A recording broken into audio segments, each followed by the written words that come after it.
Sahana Bhavatu Sahanau Punaktu Sahaviryam Karavavahe Tejasvinavadhitamastu Ma Vidvishavahe. Om Shanti Shanti Shanti.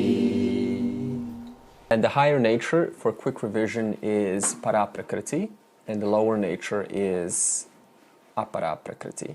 So this means wherever we are physically present, even in this room, or looking through the window, through your own house, or in your own room, what's present at all times? Higher nature, lower nature. So para and apara constitutes Ishvara. So this means we are never apart from Ishvara. This is what it means to relax wherever we are, that we're never need to seek for something that is not already available. So just a little experiment. Suppose that you're looking at the heater. So this object that we cognize is known, and whatever is known constitutes the lower nature. So we can tick lower nature, aparaprakriti, matter. But the fact that we're speaking about the lower nature and calling it a name and form means there is an awareness principle which is given it, which is illuminating this object, and thus it is calling it so. So this means there is definitely a lower reality, that is aparaprakriti, matter, but the fact that I'm calling it that and I am conscious of that means also there is the higher reality. So the only reason the person suffered in the past was because they only saw the lower nature. And so when we hear the description of the higher and the lower from the Acharya, then we can start to kind of analyze our experience wherever you look. Right? You look outside the window, you go, well, what is missing right now? Absolutely nothing. I'm looking at God, and God is looking through my eyes. So this little piece of contemplation, when contemplated upon, is what we call Nidithiasanam. Because it's just one thing to say it, right? How everything is two natures. But you're required, as a Vedantin, to look at your own experience and you go, what is true right now? The objects are true. The birds are true. The world is true. The earth is true. The air is true. But what is also true? I am. And what is this I am that is true? Well, it's awareness. I'm aware of myself, and I'm also aware of everything that is also being seen or recognized. So this means that right now, my inquiry constitutes the nature of Ishvara, which is both the higher and the lower. So this is what we mean by practicing the self-knowledge consistently through your own inquiry. So please keep that in mind, because this is where the practice comes in. And verse 10 will now finish this inquiry regarding the higher nature. We're not going to speak about the lower nature, because we've already done that. And in verse 10, which we will read now, Krishna is going to make a few important analogies, which we will investigate. Maya dhyaksena prakritihi suyate sacharacharam hetunanena kaunteya jagat viparivartate. So he says, because of me, who is the illuminating consciousness principle, what happens? My prakriti, in other words, my lower nature, the world, is expressed as both the sentient and the insentient objects in this world. Sentient means it's alive, and insentient means it's inert. So how do we now use this as an example? Suppose that the boundaries, we'll just imagine this is the whole. We're not going to be concerned what's outside. And everything inside here is air. So in the presence of air, fire can burn. Without the air, fire cannot perform its innate function. What's the innate function of the fire? To heat, to burn. Or in the presence of air, a rose can smell, right? Without the air, the rose cannot rose itself. It cannot offer its beauty to another person who wishes to enjoy it. Okay? Or in the presence of air, some examples. Breathe. Okay, so we have breathing in the presence of air. Play music. We can play music, yep. A bird can fly. We can grow, yep. We can sing. Dance. So many functions can we do in the presence of that one principle, which is the air alone. So now when Krishna says, because of me, because of air, analogy, the presiding illuminating consciousness principle, the principle which makes every object perform its innate function, both the mobile and the immobile, the mobile like a bird and the immobile like a rock, does the universe revolve? And what universe are we speaking of? The very universe that you're sitting on right now, because that's also part of the universe, the very matter that's supporting us to be sitting on. In the same way, Krishna says, in the presence of me, the higher nature, things can perform their inherent, inborn function belonging to that very object. What belongs to the bird? Flying. Okay, what belongs to the rose? Smelling, and so on. So without that one presence, the illuminating consciousness principle, none can perform their respective natures. Now the next question is going to be this. What dictates the nature of every one of these objects, and especially of human beings? The answer is, first, the combinations and permutations of Guna Composition. For example, if we want to make a cake, depending on the ingredients or the quantity of sugar, coconut milk powder. Do we have that? Coconut milk powder. And give me one more ingredient for cake, please. Egg. Flour. Huh? Eggs. You need Egg. flour. Yeah, You don't need egg. You need definitely flour. Flour. You can have eggless cake. Eggless. Now I lost the topic. Where was I? You use your recipe. You want the recipe. Okay. Guna Composition. So the it's like 3 ingredients, right, that constitute the universe. And the second, especially for sentient, the mobile matter, is the samskaras. That means, now what's the difference between samskara and vasana? And this circle is called communication circle. There are so many ways that we can communicate. We have communications with parents, communications with boss, communication with animals, communication with children, communication with siblings. So all of these are distinct flavors, are distinct subcategories of the one major category called communication samskara. And what are these subcategories called? Vasana. So what's the difference between vasana and samskara? They make up one theme pertaining to one area of life. Now Krishna says, Maya atyakshena. So again, because of me, that is my higher nature, paraprakriti or formless consciousness, which is the presiding principle. Now pause there. So now we will discuss what this presiding principle means before moving on. So we can use a metaphor. Suppose you have light in just a general room, and this light comes on. Now we have 2 kinds of people in this room. We have a thief, and they want to steal someone's wallet. And we have a saint, and they want to place their head and bless someone. Now suppose I turn off the light. Can the saint aim for the head correctly? Right, in total darkness. No. And can the thief aim for the wallet? No. No, they'll miss. They'll probably aim for the head and they'll miss for the wallet, right? Without the light, the illuminating consciousness principle, that's a metaphor, neither the saint can perform his function, pause there, his function based on what? I said 2 parts. Guna Composition and Samskaras. And neither can the thief hurt someone, himsa, steal someone's wallet. So now, does the light provoke or make the saint bless and make the sinner steal? No.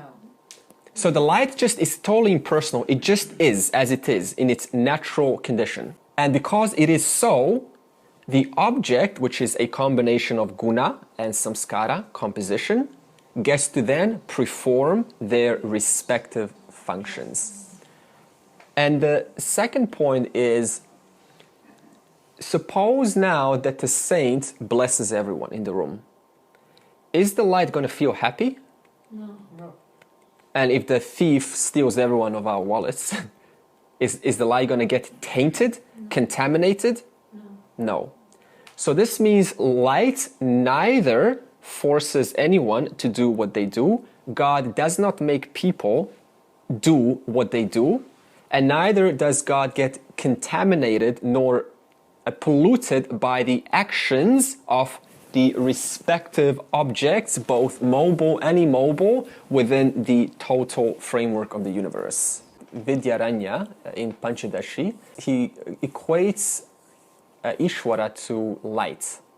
And he says that light remains a completely impersonal, that means it doesn't play any role at all. And despite that, it is required for every... So we can just use this as an example of what Ishvara really is. An impersonal light that shines, and as it does so, owning to the objects within the context of the universe of mithya, every object is coming with vasanas or samskaras. Now, where do vasanas and samskaras come from? Yesterday. Where do you come from right now? You come from yesterday. So the totality of me today was because of yesterday. And if I ask the same question from yesterday, what's your answer going to be? Yesterday. So now where's the beginning? Where's the first? Yesterday. Right? So just like when you wake up over and over again, you simply continue from yesterday. And this illuminating consciousness principle that Krishna is referring to as me is called the sakshi, the uninvolved witness. That word uninvolved is important, just like the light is uninvolved in the nature of the object. If you just say witness, then the mind's going to think, well, does this witness get tainted by the object that's being witnessed? So this witness is what's called para prakriti. Let's do a little experiment. I know this orange. I know this orange. I know this orange. I know this orange. Now remove the I know, just orange, orange, orange, orange. Pause. Now why did I say remove the I know? Because it's pretty obvious, right? None other than you knows about the orange. So you don't have to say I know that I know this orange. So orange. So keep saying orange, orange, orange, orange, orange, orange. Stop. Now what was that silence that continuously knew, or in the presence of, because of which the continuation of this knowledge was known? You understand? So constantly we are experiencing the world. And we're saying orange, apple, pear. But there is a silent sakshi, the uninvolved witness, in whose presence it validates the object that the world consists of, including this body, mind, intellect, including the thoughts that are thinking about what the sakshi is. So even if I think about this sakshi, which I cannot grasp, because if I do, then what have I turned it into? Mithya, another object that was silently witnessed by the sakshi. So even if you say, oh, I know who I am, I know who I am, I know who I am, I know who I am, I know who I am, then what is that silent witness because of which or in whose presence the I know who I am gets to be validated by?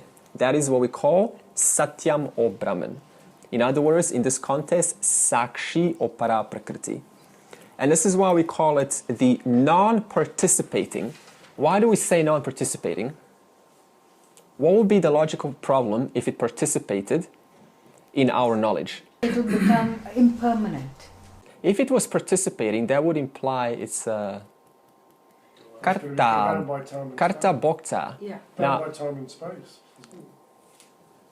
it's non-interfering. What happened if it interfered with our world? Then what would happen is if I saw an orange and I removed the orange and I put a bottle, if it interfered, then what you will see is this, right? And it is unchanging, it is non-verbalized. This non-verbalized is another important factor because we cannot, if we do verbalize it, we've turned it into another object that's illumined by the silent Sakshi. So witness, knower, observer, or one that lends its shine. Now example 2, just to remove all doubts that God has anything to do with this world. Fan and a light bulb. So as electricity, the impersonal electricity, flows through and blesses the gadgets, the fan, then the fan, owing to its respective nature, which is made of the 3 Guna Composition, of course if it was a human being that I would include Samskaras also, then the function of the fan gets to be expressed, that is, it spins. And the function of the heater gets to warm up. So this means no person in this world can perform their function without electricity flowing through them. Of course, this is a representation for illuminating consciousness. Now, here's a question. Does the electricity cause the fan to spin? Okay, the answer is yes and no. Yeah. Why yes? Yes, Because Because without it, it can't electricity spin. is energy, so Yeah. you need energy to Without spin. electricity, Yeah. that fan won't. Yeah, without the light, the same can't spin, the sinner won't can't spin. do the other part. But at the same time, no. Why not? Because all it does is provide. Guna is different. Yeah, because it's a different order of the one same reality, which we call mithya. And that mithya belongs to Maya. That's Maya. So as we see around in this room right now, what are we seeing? 2 principles. Satyam, consciousness. We're not seeing consciousness, but for the sake of discussing it. And we're seeing Maya all the time, mithya. So the function definitely does not get impacted by the electricity. The function belongs to the respective object. And also let's apply this to the human mind. So when one consciousness blesses a sattvic mind, then that sattvic mind is going to express its thoughts according to sattva guna, which are peaceful and harmonious. And when that one consciousness blesses a tamasic or a rajasic mind, then that mind is going to exhibit dynamic, passionate person, or in the tamaguna case, a very dull, a generally lazy person. Now, they're actually not lazy the way we visualize. It just means they're not thinking beyond what I need to attend. So they're actually very good workers. They're good at following orders. However, we can see that our own minds determines our nature. Now, what determines our minds? Our habits. Our habits constitute who we are today. So suppose today nothing's working out, or things are working, but there's something in us that's sort of like a thorn. It's like bugging, but I can't get rid of it. Now, why is that? There is a pattern which the mind is repeating, and it has not analyzed what it is. So what does it then need to do? Inquire, what is it, or what could I change throughout my day? Perhaps you could start writing down all of the activities throughout the day and just look at them. Okay, where is the potential obstruction or obstacle? So this is how we convert this into practical application. So the final summary of verse 10 is this. Ishvara does not cause anyone to do what they do. It simply blesses, enlivens, lights up the respective nature of every object, both mobile and immobile.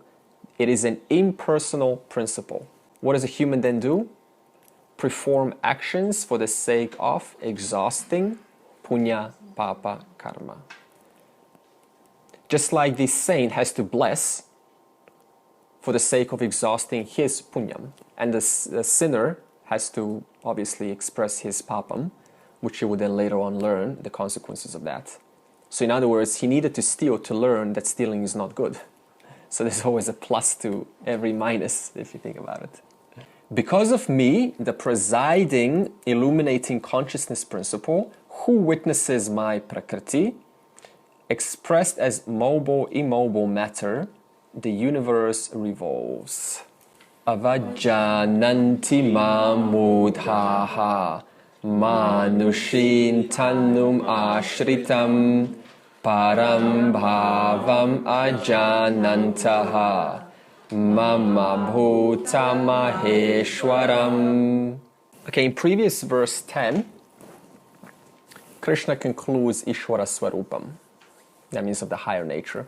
And the highlight is Ishvara is neither a karta nor a bhokta, neither a doer nor a enjoyer. When we say bhokta, we also mean sufferer, because action either leads to suffering or enjoyment. And this means that we cannot blame Lord for whatever happens to us, because it is, as I said, an impersonal principle. So this means none in this world happens according to His plan, nor His will, nor His desire, nor His intention. Because we said Sakshi means non-interfering cause, non-interfering principle. So now we're going to discuss why there is suffering, a little bit more detail. Why do human beings suffer? And we're going to decipher and decrypt this process so that we're all masters at how suffering happens from A to Z. And we're going to start with a question, why does a person suffer? Because of our fate dictated by past papam karma. As I said yesterday, I did something yesterday, and because of that, I now have to be a bhokta, a enjoyer or a sufferer of the consequences. In other words, the person does not understand the inherent nature of cause and effect. For every cause, there is an inevitable effect. Now, is the effect ever separate from the cause? So, for example, suppose that a person spoke harshly yesterday to someone, and today they are unwell because of that. So today they're experiencing an effect, yes? Why? Because there is a cause. From where? From yesterday. So yesterday's cause has crept into today. And what is today? Not feeling good. So the effect of yesterday is today, but today's effect is because of yesterday's cause. So are you following me? Yeah. So the cause and effect are never apart. In the same way, whatever we enjoy or suffer in the present is a result of some cause at some point in the past, whether we know about it or not. For that reason, we cannot ever blame Ishvara nor any other person. This is what it means to be accountable for our conditions. Now, we cannot be accountable for what comes in our life, but what can we be accountable for? How we perceive what happens to us in every single moment. So our power comes in our perception of how we look at it, and that is completely in your repertoire, in your power. And suppose that the person does not understand this cause and effect relationship, or we can also call it a doer and an enjoyer relationship. What will be the consequences of that? Now I'll go back to that line. If I don't understand this, and we will see this very often, first thing, I believed in God because He was taking care of me. Now things go wrong. Someone in family dies, lose a job. Why me? Then the person goes into non-believer mode. Then they say something like, Lord hasn't answered my prayers. I've been praying all day long, like the master of Puja, but still did not get anything back. Is prayer punya karma? Praying is a punyam if you're not asking for things, you're just praying. I would say it is a punya karma. Yeah, it's a positive. If I'm praying for something good in my life, is that punya? Definitely, because see, you're trying to help yourself. That's as good as charity. But then if I pray for so long and something then I do not get those results, why is that? Because it's not good for you, it's not meant for you. It's not your karma. No, because you don't deserve it yet. You haven't done enough punya to get that. Excellent. Okay, actually, that's what you said. I said because you haven't initiated the correct cause. Even better. Okay, well, go back to what Rani said. Okay, suppose that I go rob a bank and then I escape. And then I pray, oh Lord, please, release me from, let my name be erased. Let the fingerprints just go away. Let me not be chased by the police. Is that going to suddenly cause the police to go, we don't need to arrest Andre. We're just going to go home, have a dinner. We don't need this guy, Is that going to happen? Why? Because the quantity of papam was way greater than the punyam. So the punyam still did have minuscule effect, but because the papam was excessively much greater, it overlapped or completely superseded any kind of punyam. For that reason, even if a person prays for good stuff in their life and they still don't get good stuff, why is that? Because the past papam is greater than the present punyam. If we understand this, then if something does not get answered in our life, we can simply let it go and understand that's simply the laws and the natures of the universe. I cannot cheat the system.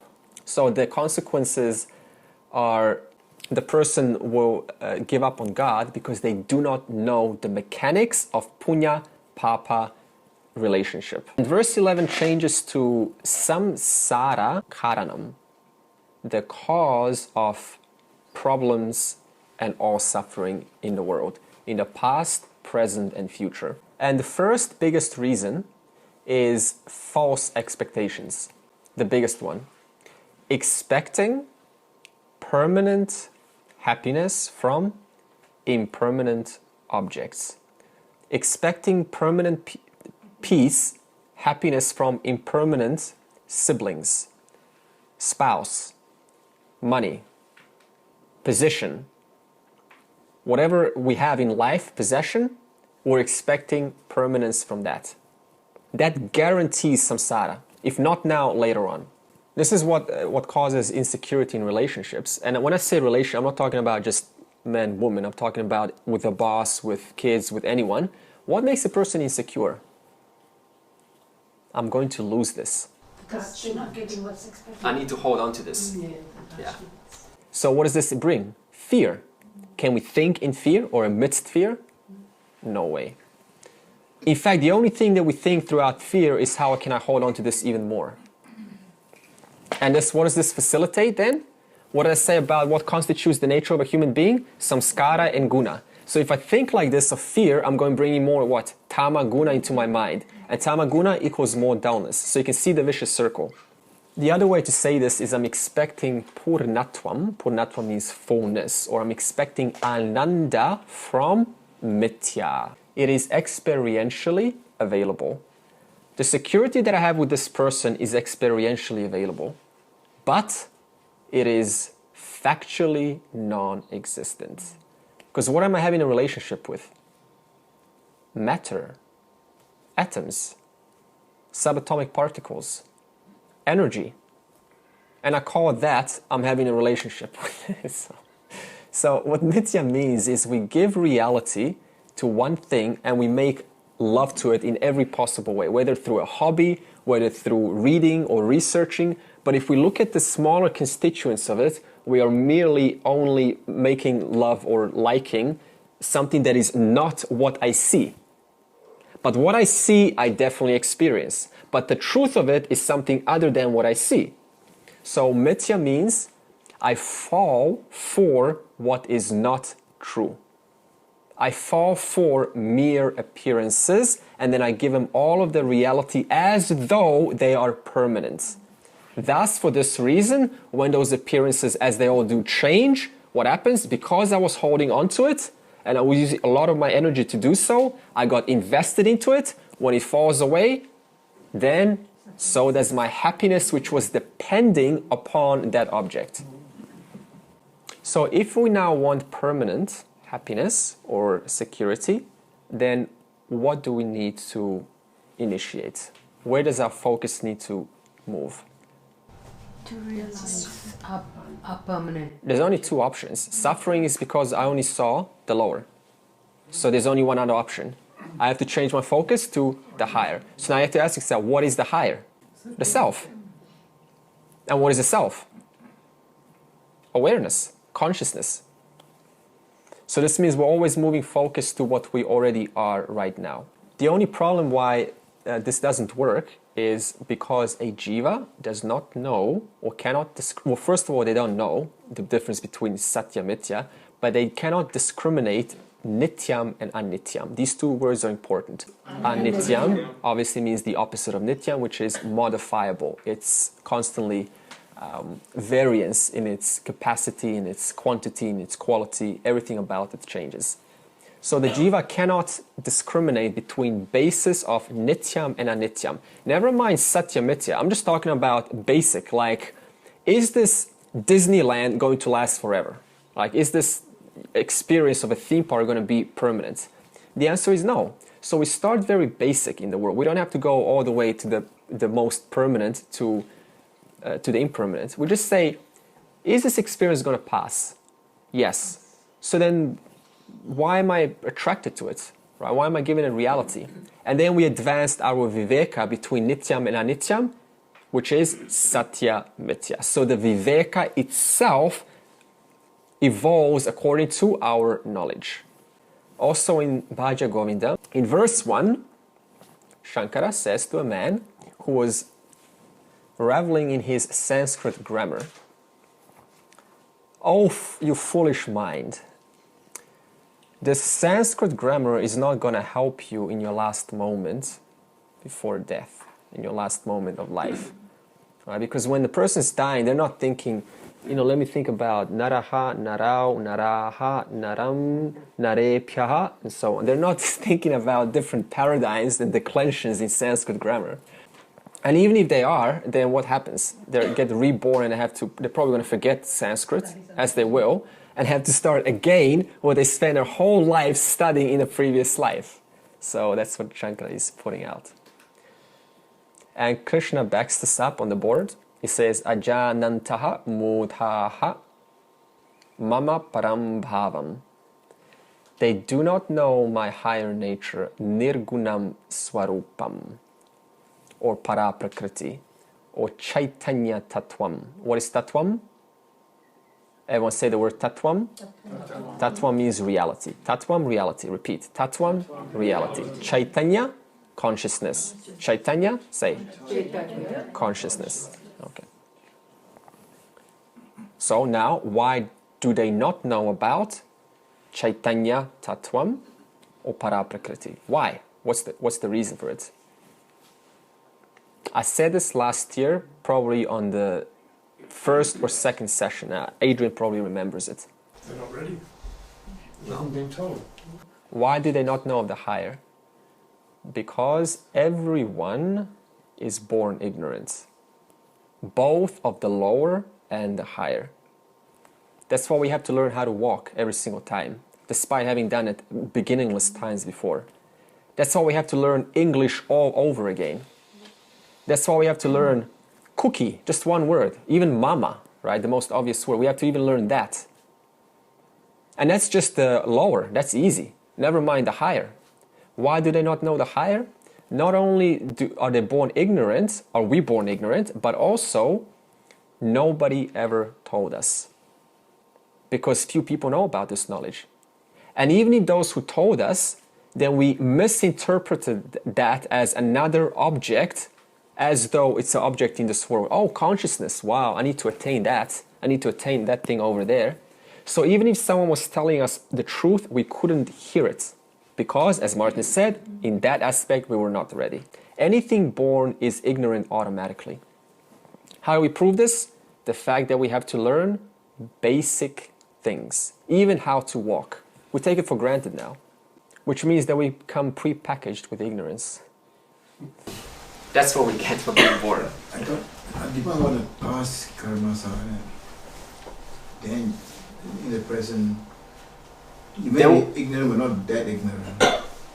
No, they're simply going to get triggered when the right situation in the environment comes. They remain in seed state. Potential. Yeah. So just like if someone says a word to me and it suddenly triggers me, so that was in seed state. So that means it was still there, but that does not make me more knowledgeable because someone needs to trigger it. I come into this world ignorant.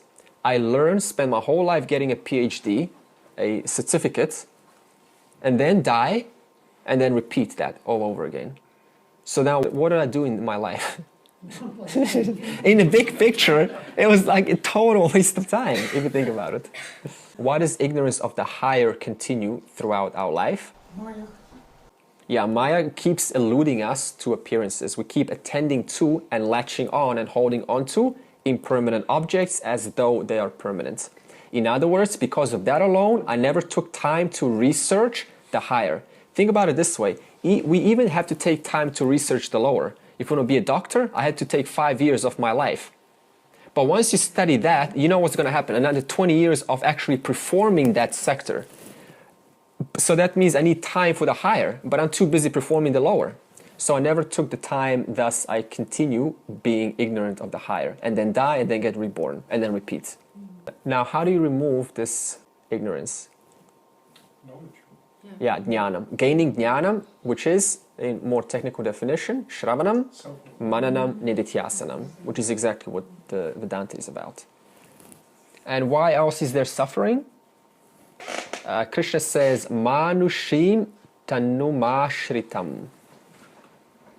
The samsari means one who is giving reality to appearances. The samsari ignores Jnana Kanda section of the Veda. Now, if this was a different text, it doesn't really matter. The person ignores the section which is supposed to free me. They get concerned on the Karma Kanda section, that is how to perform rituals for the sake of gaining or extracting benefits for my sake, for family's sake, for sake of going to Brahma Loka or heaven or something. And thus they resort to a personal God. In the West, we can call this a personal savior. I'm going to get saved by Jesus Christ. Now, what does the scriptures, what does this Jnana Kanda section say about what the real Ishvara is? Because Karma Kanda only speaks about Ishvara's lower nature. And what does the higher nature speak of, the Jnana Kanda? Ishvara is Avyaktam, glory number 1. Yes. Ishvara is formless. It is not available to sense perception. But what is the Karma Kanda section teaching us? To constantly give reality to form, to appearances, to rituals and worship. Now imagine if I hear this one little statement, Avyaktam, which means what? I will instantly drop all that. But since I haven't attended that, I haven't heard that, then I will not drop. I will continue. Thus, I will keep getting the lower. Also, Adi Shankara has a text called Para Puja. That means the puja of all pujas, the ritual of all rituals, formless worship. Because we all worship form, right, in one way or the other. So what is formless worship? How do you worship, but without involving form in there? So Shankara answers, he says, so he's speaking to the person. He says, so you're inviting Lord into your idol, right? Please, Lord, come into my idol. Does that mean that Lord is over there and is not over here? Right, so he provokes the worshipper. So you're giving a small asanam, a seat for the Lord to sit on. Lord is the seat of the entire universe. So you're washing the hands, the feet, and the head of the Lord. Are you saying that Lord is dirty? And how can a formless Lord be washed? So that's how Shankara provokes and lets us know that there's nothing we can do.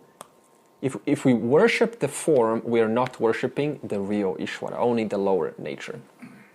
It's okay to start as Saguna Ishvara, no problem there. We all need to because our minds is gross. But do not get stuck there. That's our mistake. And the other mistake is we usually say, it's okay, I need to do Saguna Ishvara worship in this life. I will tend to Nirguna next life. It doesn't work. Saguna needs to be culminated to Nirguna in one life alone. There is no, I'm going to wait this out. So this means that if one's been worshipping form and they hear this, if they're a good student, they should start to slowly move towards Nirguna. That is contemplation through Nidithiasanam and Mananam. And what Krishna is saying, it's not saying here, but we'll just infer, they are disrespecting me, degrading me in the name of glorifying me. I'm glorifying Ishvara, but I'm not glorifying Ishvara, only the lower nature. And because of this alone, that they are glorifying the lower nature, they suffer accordingly. Why? Because anything other than nirguna is saguna, and saguna is subject to change. So what does this mean? When my Lord is no longer available, then I cry. It's like the gopis on the Gopi Gita. As soon as I don't feel like God is with me, I don't feel like He's here, I suffer. So what do? I hold on. Fear, tamaguna. Because I need to now hold on. I've been doing this puja, I've been gaining the benefits, and they do work. But because they work, I need to now continue performing my ritual, my meditation, on and on and on. And because I do so, I keep ignoring the higher nature. So then the person dies like this and gets reborn again. Just one thing to say. Sometimes you have to follow these rituals to teach the young kids because their minds are still very That's why Shankara says start with saguna, but do not get stuck there. We need to culminate it to nirguna. Yeah. Obviously for the kids we will be teaching saguna, no doubt. Not knowing my higher nature as the great Lord of all beings, those who are deluded, those ones look down upon me who have taken a human form. In fact, it does say here, they degrade me in the name of glorifying me. Mokha mokha karmanaha mokha jnana vichetasaha rakshasim asurim chaiva prakritim mohinim shritaha. This verse is going to speak about how to handle samsara, or how various people handle samsara. Now, what is samsara again? Just think of it this way: joy, suffering, mixture, always together. Samsara doesn't just mean it's all dark. It's together. What should? When I say what should, it means if you were following this properly, this should happen.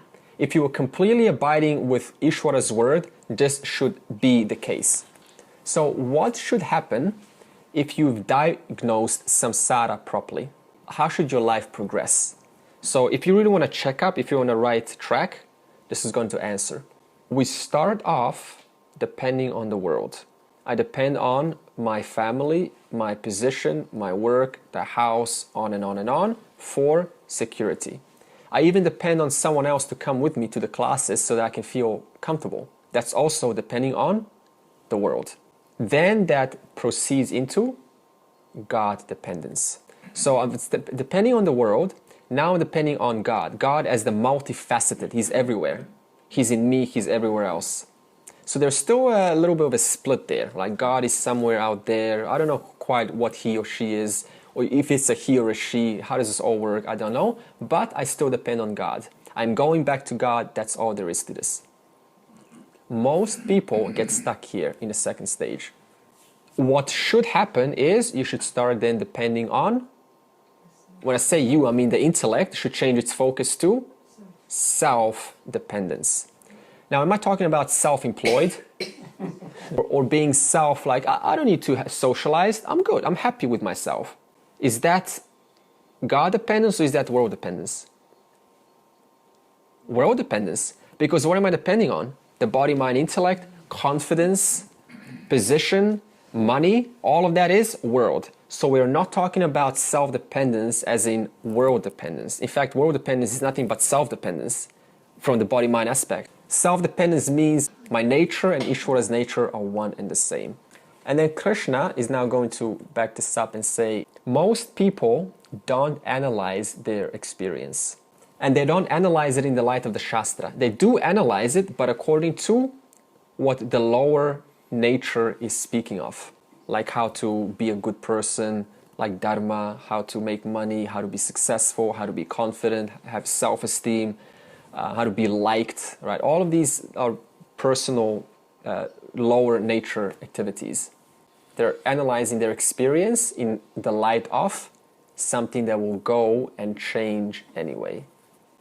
So they definitely analyze their experience in terms of the world, like what do I need to do? But it does not involve the Shastra at all, right? So for that reason, then experience disappointments. If you make the sale, that's samsara joy. If you don't make the sale, samsara suffering. So these two mixtures keep me hoping for one more time. How does a samsari deal with this problem of joy and suffering mixture? When I lose one perishable or finite object or experience, what do? I find another finite or perishable object. I skip from one to the other. Movie no longer makes me happy, just go watch another movie. Travel package, one more travel package. Today they shuffle partners like laundry, just one more partner. A house, not happy with the house, just go and renovate, build a bigger house. So this word more is how people deal with it. Just give me more, something bigger, something better. In other words, every single time they get involved with the now, they don't analyze it. And because they haven't analyzed it, what happens? I jump into the next one. So just the mere fact of jumping into the next one means I have not looked at the nature of the imperishable, ephemeral nature of the previous. That caused me to jump into the next one. This is what gives away that we don't analyze our experience. Because if we did, we would not fall for, let's do it again. Right, let's go to another party. Like, why does a person go to another party on a Saturday night if they went last week? How is this week going to be any different than the last week? You see? Because they haven't looked at last week, thus they fell for the next week. Now the question will be, what is the exact process by which a person falls into this samsara? It's a three-step process. And we will see now how we abuse these three powers, shaktis, which continue this samsara mixture. The first is Jnana Shakti, power of knowledge, or the power to know something. We all have power to know something right now. I say that this orange can be peeled in one way, you go, got it. That means you know, you have the power to know something. Next one is Icha Shakti, power to desire. And the third is Kriya Shakti, the power to act. Stage one, this is how we fall for the trap. We gain knowledge about a result or a benefit of an object that is inherently value neutral. So there is a value neutral object there, and someone tells me there's a benefit in that object. It was neutral, right? It had no plus, no minus, but someone said, you know, if you get it, then it's going to improve your life. So now what do? I instantly put value onto a value neutral object. So stage one, done. What happened? I was misinformed, and that misinformation has caused me to assign a false value, whether plus or a minus, to an object which was inherently value neutral. As a result of that misinformation, what happens? Stage two, Icha Shakti, power to desire. Can you desire an object that you have no knowledge of? So what does this mean? In order to desire, I first have to have knowledge of that which I am desiring. Now, what if that knowledge is incorrect? Then I'm going to desire an incorrect, a non-healthy object. So as a result of stage one, misinformation, I have now sparked desire, which will follow the nature of the misinformation gained in stage one. And then stage three, Kriya Shakti, when the desire has been entertained for long enough, it doesn't come immediately, it takes some time to think about it on and on, to contemplate, to entertain it. When it's strong enough, it compels the person's 5 organs of action to act out this desire and thus express a desire that is consistent with the misinformation in stage one. Now, what happens once they've put it out into the field? What is that? Karma. Now, what does karma lead to? Karma palam. So if the misinformation has caused a desire that's incorrect, and desire that's incorrect has caused an action that is misappropriate, that's going to cause a karma palam that is papa of nature, and that papam is then going to bring results, and I'm going to then become a bhokta, a sufferer of those actions which resulted in stage one. It can be both ways, good and bad. It can be indeed, depending on stage one knowledge which I gained. Yeah. And it doesn't have to be misinformation, it can just be incomplete information. Incomplete. Misinformation, incomplete, partial. So if the intellect remains misinformed, which Krishna here calls mokha jnanaha, which means vain knowledge that eternal security lies in impermanent object. Intellect being misinformed in stage 1 then leads into a wrong desire. Wrong desire leads into an inappropriate action called effort. Mokha karmanaha, vain pursuits. Pursuits that once accomplished yield no worthwhile palam. It's like short, flimsy. This too shall pass. It just goes like that. And what leads to this mokha jnanaha? Krishna says vichetasaha, not practicing viveka. What of this? How is this useful for me? Has this made a difference to other people? Why have others suffered despite getting this? How am I going to make a difference? Has this been done before me? Definitely, millions of times. So how is the one more person going to make any difference? Like, do I even want this? Am I going to want this in 5 years? None of these questions come, so that's the person falls for it instantly. And finally, the second line, rakshasim asurim chaiva prakritim mohinim shritaha. Actions as a result of this ignorance, lack of viveka, lead to either rakshasim, rakshasa, which is one who has raga dominant. These actions are born of attachment. And asurim, dvesha. And these actions are born of fear or inadequacy or hatred. What does this mean? If I lose this, then it's going to probably damage my existence. So now I need to hold on to it. And also raga leads to illegal methods. When raga is excess, that means more desires come. The person soon discovers they cannot fulfill their moreness. There's always a one more. So they can't either earn enough to satisfy their greed. So what do they need to do? They need to resort to fishy methods to make up, to support financially those desires. And this is not just in a personal sense. This happens actually in the corporate world a lot. For example, if you've seen the case of Enron, which was actually one of the most successful companies, energy companies, which in the 1990s, it was extremely successful. The stock market was constantly rising up. And whenever the stockholders were listening to the presentation, they were saying how, all the sectors are working out, but all the other companies, their shares were not growing. So people were like, how is this company so successful, right? How are they constantly growing for the last 5 or 6 years? So what happened is the CEO called Jeff Skilling was employed, and he realized after some time that the company needed to make more money. And he read a book called The Selfish Gene. You know this book, The Selfish Gene, which talks about that the nature of all human beings is to be selfish and to get more for me and less for you. So this is obviously the lower nature of looking at the world. And what motivates us ultimately is competition, survival of the fittest.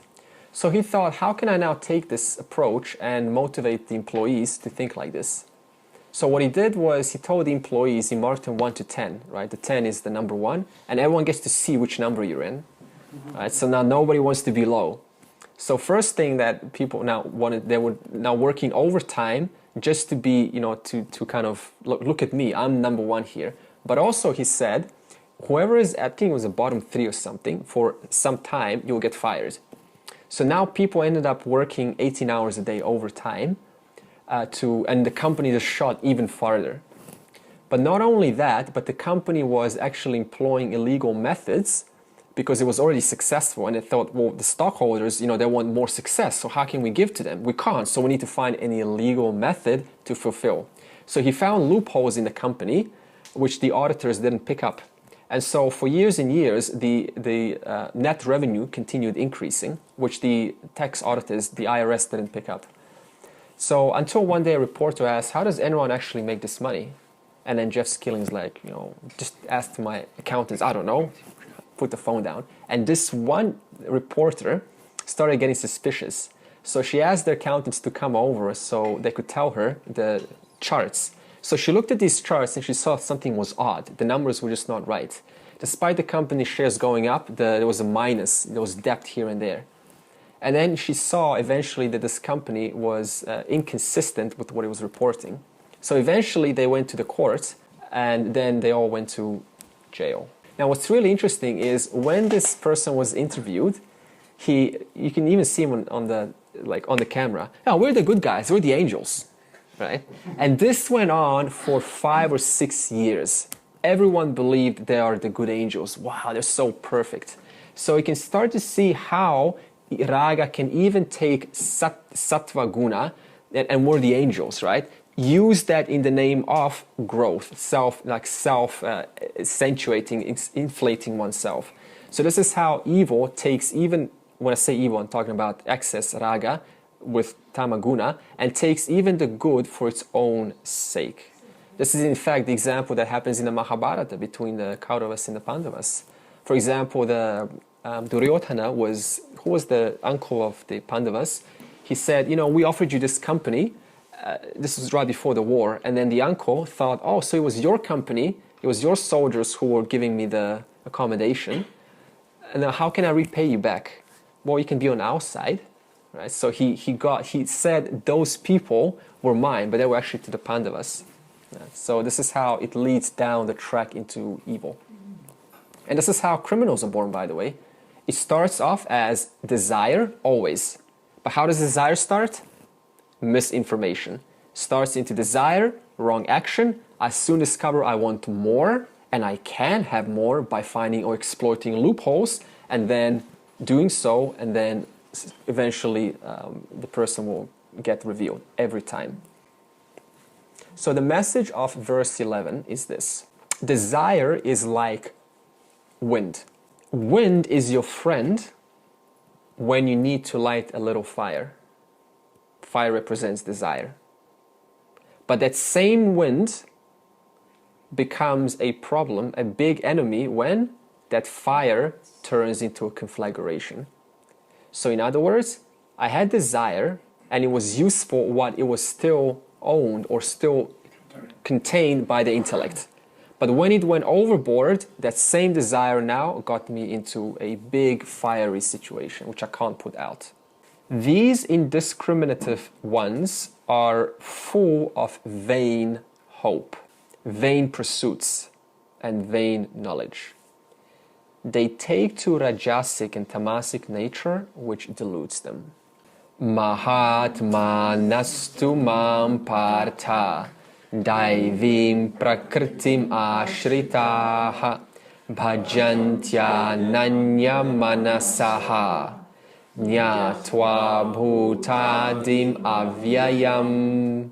Okay, the tone will change slightly now, and Krishna is going to say, while majority are indeed misguided by groping in samsara, left and right, that is getting more of the same, there are a few who are born in a cultured family or family that sort of is interested in religion. They do mention God, they do have some scriptures lying around. They're not that committed, but they have general scriptures around. Why is that? There's only one reason. Samskara is only to past life. So consequently, Krishna says, Daivim prakriti ma shritaha. They develop or cultivate a sattvic mind, because the mind has been grown up in dharma or shastra. That's the purpose of dharma and shastra, to cultivate a clean, pure mind. And Krishna calls these types mahat manaha, great people. Why are they great? Because they're consistently practicing nitya, anitya viveka. Remember that example of the cardboard chair? So what does viveka do? It causes me to go like this. The world is a beautiful cardboard chair, and I can use it. I can, put it around. I can talk about it. I can enjoy it. This is Paramarthananda's example, by the way. Except one little action. Do not sit on that which is inherently impermanent, which has no foundation of its own. In the same way, what do? They enjoy the world, no problem. They talk about the world, no issues there. Except one thing, they do not rely on worldly objects, because they know it will too go away at some point. So comparing, this verse Mahat Manaha is sattvic mind. The last verse 12 said Rakshasi, Rajasic mind, and also said Asurim, which is Tamasic mind. And what is the consequence of maintaining a sattvic mind in your life? The answer is the Mahat Manaha, the one with the sattvic mind, realizes that Ishvara is, on the board, Bhutadim, the ultimate cause of all beings. In other words, since he is the ultimate, is beginningless, anadi. If I say beginningless, what should automatically come into your mind? It is deathless. What never gets born never dies. And the Mahat Manaha also realizes that Ishvara is avyayam. That means without exhaustion. It cannot be exhausted. Undecaying. It never changes. Unlimited. Ananta. Now, anadi, which means beginningless, and ananta, which means unlimited, equals Sat Chit Ananda. Now, why did I say that Ananda is both Anadi and Ananta? Because you can easily have, for example, an unlimited power which begins and ends. What are we talking about? What kind of power is this? Unlimited power which begins and ends. Control, total control. Maya. When does Maya end? Moksha. Maya is beginningless because Maya is ignorance. So ignorance is beginningless also. So when upon moksha, Maya ends because there is no world. So to say Satchit Ananda, we have to have two qualifiers. One, it has to be beginningless, which is Brahman, and unlimited, which is Ananta. And then knowing this, what I just said, Jnatva Avyayam Bhutadim Bhajanti. They now start focusing on the higher nature, that is para prakriti. We know it's higher nature. So prakriti means innate essence. How does Mahat Manaha, how does this person contemplate on the higher nature? Ananya Manasaha. So if you're asking, how should I contemplate on the higher nature? The answer will be without distraction. Next question, what does without distraction mean? Irrespective of the ashrama you find yourself in, you still find time to pursue the higher. What is ashrama? Stage of life. Now, what if you're married? According to the Shastra, what is the only purpose for marriage? Chitta Shuddhi, purifying the mind, which leads to dharma, which leads to moksha. That's it. Relationship with married partner was never meant for artha and kama. Why? Because artha and kama are only incidental to following dharma and moksha. They come automatically. Human beings are not meant to pursue pleasure. They're not meant to pursue luxury or meant to pursue wealth. They're supposed to pursue dharma. Dharma means how can I serve the world? As a result of serving the world, what comes back automatically is artha and kama. Thus, even if one is married, even then they have a duty to pursue the higher how, ananya manasaha, without distraction. So thus, marriage is not an excuse to get caught up in the domestic affairs. O Arjuna, having taken to sattvic nature and having known the imperishable cause of all human beings, the noble souls, Mahatmanaha that is, on the other hand, worship me with an undistracted mind. Satatam kirtayanto mam yatantascha dridhavrataha namasyantascha mam bhaktya nitya yukta upasate. Okay, how does a Mahatmanaha, that is a noble soul, how do they pursue Ishvara? Yatantaha drithavrataha, with a firm resolve. You know when you're firm to get something? Like, I want this. There's nothing going to stop me. That's how they pursue. In other words, I want to attain Ishvara. I want to attain moksha. It's a do or die. There's no compromise. There's no, yeah, but I want to also pursue the world a little bit there on the side.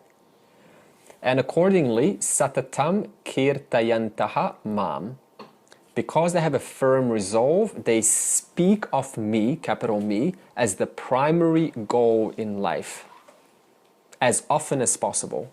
Not just once in a while in, Vedanta class, but often with themselves, with also with mumukshu, with other mumukshu, ones who are desirous of liberation.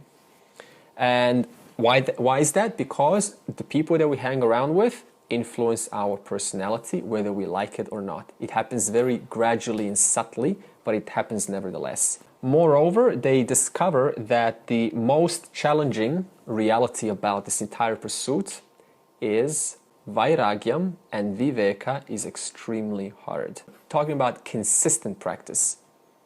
Once in a while is easy, right? What's real, what's not real. But consistent practice until last breath, very hard. That's why they need firm resolve. That's why one needs to convince themselves the benefit of this. Otherwise, they'll give up, they'll turn back to the world, and they'll start to entertain worldly objects. So how is the solution for this? What do? Start today, don't delay, else you'll stray. And how do we start now? We've got Karma Yoga, chapter 3, Upasana, that means meditating on Ishvara. And we can also start practicing ethical values according to the Shastra. How do you practice ethical values? Take one and say, let me apply this for 1 week. Whoever I deal with, whoever I see, whatever word comes out of me will be filtered through this new value. How can I see Ishvara in this? What about this person can I see that is divine, that is holy? That is your task for 1 whole week. Furthermore, namasyantascha mam bhaktya nitya yukta upasate. How else do they persist and go through this viveka and vairagyam? Answer, through devotion. That means the steadfast ones, steadfast means ones who are firm. The steadfast ones worship me. Why do they worship me? Because they soon discover self-effort is not enough. I need something more. I need the grace of God. That's where humility comes in. If I think that I can do this by myself, that I can just sort of read, I'm awareness, that's it. Okay, cool. Put it away, now go back. If that's what the person thinks, it's not going to work. Ishvara is going to send them right back into the world to attend to their dharmic duties, because they should. Everyone who's born should attend to their duties. So in this way, they also devote to me because of hidden obstacles. Obstacles which are unknown. Right now, there are obstacles, and we do not know what they are, but they are there. Childhood trauma. At some moment, and we were little kids, something happened, a friend said something, some discouraging words, our self-esteem instantly collapsed. Someone rejected us, totally collapsed. Self-esteem issues, that also comes. What does this mean? I am not worth it. Moksha is not for me. I don't deserve it. I'm just a small person. It's only for the big people out there. It's only for Ramana types and Nisargadatta types. Not for me, I'm just a Westerner. Those kind of things. All of these things are just self-talk, which can be an obstacle. What else? Ahankara, sabotage. In other words, our ego has a self-talk with itself, says, I don't want to let go of my identity. I've been working on this identity for my whole life. I want to hold on to it. Another obstacle, we're afraid, we don't know what moksha means. So what happens is we think it's the end of the person, as they say, the death of the person. No, it's just the death, it's just changing the focus from this apparent person to the truth of who I always am. Family duties. Constantly attending to family duties and then justifying, my family needs me. The point is, we've been saying this for lifetimes. Or job, I need to work, right? I can't have time to do this. I need to make money. What about not willing to trust living gurus? I only trust dead gurus. That's a big one. No one's enlightened here. Only dead people are enlightened. It's only Ramana Maharishi and the Buddha types, Jesus types, only they are enlightened. No one else who's living, they're not it. So they're not willing to trust. And if they're not willing to trust, they cannot hear the message being imparted, thus they will never assimilate this knowledge. All of these are genuine obstacles. Constantly surrender to the Lord. I need help. Help me. In other words, making Ishvara your friend. So, in summary of verse 14, how do you live according to the Shastra? 2 principles. First one, gain the knowledge. Shravanam, Mananam, Nidithiasanam. How? Through self-effort. And 2, nurture Ishvara Anugraha. This means nurture or cultivate Ishvara's grace or Ishvara's bhakti. That means even for me to think I am the whole, even that thought requires Ishvara's laws and orders to think. Now, how do you abide by Ishvara's laws and orders? How do you cultivate this devotion? Abide by the scriptures, dharmic values. What is right? Live by that. Forgiveness. Humility. Humility means never putting myself above, always knowing that I actually don't know everything. I'm extremely limited in my knowledge. Honesty. Practice honesty all the time. There's one point about, we'll talk about chapter 16 of the Gita, is a person often says one thing to get the acknowledgement of a group. But then when they change their position, they would say something totally different to get acknowledgement of the group. For example, yeah, I'm a party goer. But when they're in the temple, I'm a holy person. So which one are you? Right? So there's an incongruency there. So what does honesty mean? I'm completely congruent, an integrous person, whether with my mom, with in the temple, or with some friend that has no interest in religion. The language is always the same. That means I don't pretend to be, one type just to be liked by you. Stick to my word. So this is what self-honesty means. What happens if a person practices number 1, that is, they have self-knowledge at the expense or at the absence of number 2, which is Ishvara's grace? What's the result? Arrogance, superiority, spiritual, intellectual superiority. Because I don't need to know anything, right? I am everything.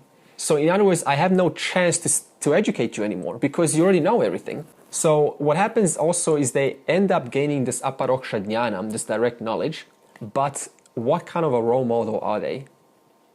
Right? Extremely unpleasant. For example, everyone's ignorance. Right? I'm beyond this world. So now imagine someone who's generally seeking and they hear someone speak like that. What kind of education are you getting? What does it mean to be enlightened, like an unpleasant person? So in other words, we have a responsibility how one represents themselves to the world. That's why we never skip God, despite gaining the knowledge. So the verse 14 summary is, your 5 koshas, 5 sheets were only given for one reason alone, moksha, full stop. Not for self-enjoyment, not for entertainment, not for a bunch of Netflix all day long, right? You're probably going to watch that anyway, but I'm not saying your whole life. So, see, this is what it means to be born, to appreciate oneself as a human being. I've given an instrument, and the instrument alone as a human being can succeed and end the cycle of mixture of joys and sorrows. So for that reason, use this instrument for moksha only. And what about artha, wealth, and kama, pleasure? Incidental. Incidental means what? It is secondary as a result of practicing dharma and moksha. Now, how is kama incidental to dharma and moksha? Answer is very simple. If you practice dharma, you're in harmony with the whole. Harmony with the whole brings a lot of contentment. If I'm at this harmony with the whole, then no matter how much kama I pursue, is always going to be overridden by something much greater, which is Ishvara's laws and orders. Constantly praising me, striving with a firm resolve, surrendering to me with devotion, these ever steadfast ones worship me. That's a how-to. Jnana yajnena chapyanye yajanto mam upasate ekatvena prathaktvena bahudya vishwato mukham. For that one who knows of Ishvara already, how do they pursue Ishvara? There are 3 ways. And these 3 ways will let us know how the evolution of understanding Ishvara evolves as our capacity of knowledge expands. Stage 1, Eka Rupa Ishvara. Eka Rupa means one form, which means it's a personal God. If it's one form, it's only my God, it's not your God. The first stage is the person starts thinking that there is one creator in this universe. And this creator is God. And this creator created this world. Is this how we start, generally? This is how the scriptures starts even. Not even us, but the scriptures itself. So they say there is God out there. And He is a creator. And He creates this world. So He's over there and He's busy creating, you know, and putting over here. And we're enjoying or suffering His, at least these are the misconceptions that come along, His creation. And in the Shastric language, we call this nimitta karanam, intelligent cause. For example, a carpenter creates furniture.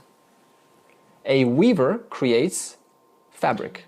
So God is seen as a carpenter or a weaver, basically. Right? He's creating and we're now here in His creation. The believer of stage 1, or the one who is in stage 1, visualizes this personal deity according to their culture. So if they're a Christian, then this deity will be Jesus. Vishnu, right? Krishna. Everywhere they worship everyone. Okay, everywhere they worship everyone. So depending on their closest relationship is how they will visualize this creator at some point. It depends on what kind of a bhakta. If they're Shiva bhakta, they will be Shiva, no doubt. So the summary of stage 1 is this. He is at some time, at some place, over there. And I am over here. We are over here. Stage 2. Aneka Rupa Ishvara. Aneka means multifaceted, many. That means God is not only in one place, He is all throughout. Wherever I look, there's God. Shastra now at this stage says a Bhagavan that who you thought was over there at one form is actually not. He's not that. Because if he was one form, then he would be spatially limiting Bhagavan. And that would be limiting Bhagavan's nature. That means he is not everywhere.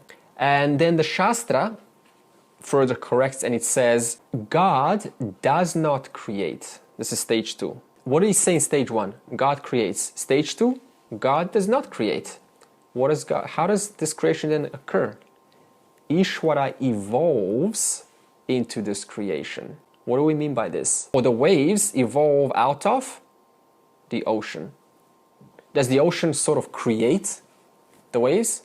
No, because the waves, all of the waves constitute the ocean. So out of the ocean, waves are evolved.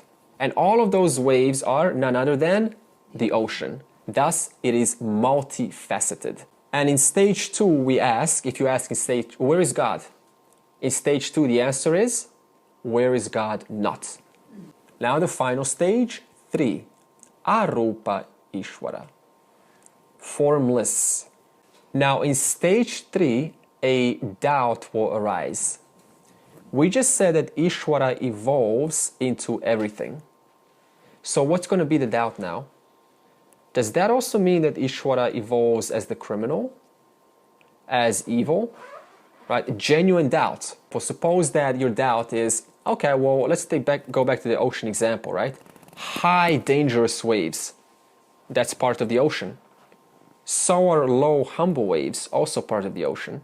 Now, if you say that the world evolves out of Ishvara, this means that both the positive and the negative evolved out of God.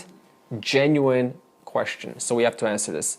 And we said, well, actually, we were only saying that it evolves for the mind, because the mind could not handle the higher. So what do we say in stage 3? Ishvara does not evolve into the creation. Ishvara appears as the creation. Everything you see is an appearance of Ishvara. So how do you explain this? That he appears as creation.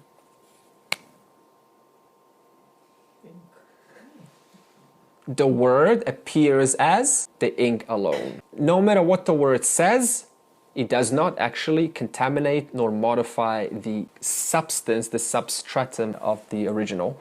And to demonstrate how these three examples play out in real life, Chinmaya built a ashram in Mumbai.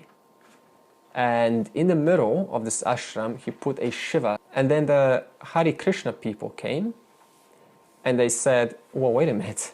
You made your riches, through Krishna, teaching the Gita and so on, and yet you put Shiva in your ashram. Krishna's going to punish you. So what kind of types are these? Stage 1, stage 2, or stage 3? Stage 1. Because they're stuck in stage 1, they cannot accept that there is a different avatara who also represents one and the same.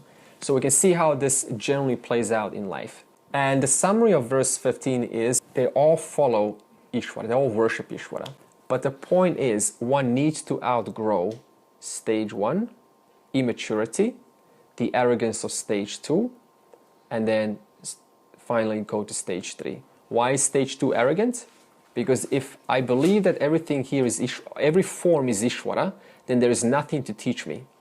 The moment you say there's a higher reality, what will I say? I will negate that with, well, even your words that you just said is also Ishvara.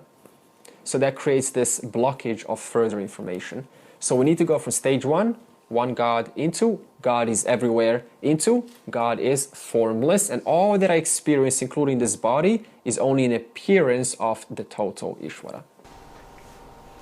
So in verse 40, when you surrender to Ishvara,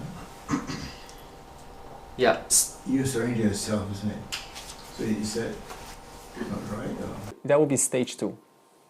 If it's done with Dharma, it will be surrender. And then realize that the person who's surrendering is also of the same nature as Ishvara itself. The wave's nature as water is also the same nature as the entire ocean of all of the waves. The wave was surrendering to the ocean, but now the wave realizes, well, wait a minute, both are just H2O. So what am I surrendering to? I'm only surrendering to myself. But we need to go through this stage of first surrendering.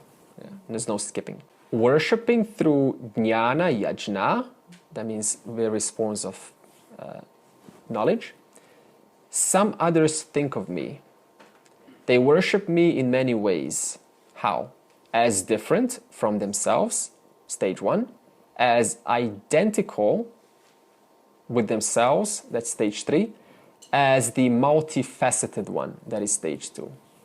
Sarve bhavantu sukhinaha, sarve santu niramaya, sarve bhadrani pashyantu, ma kashchid dukhabhag bhavet.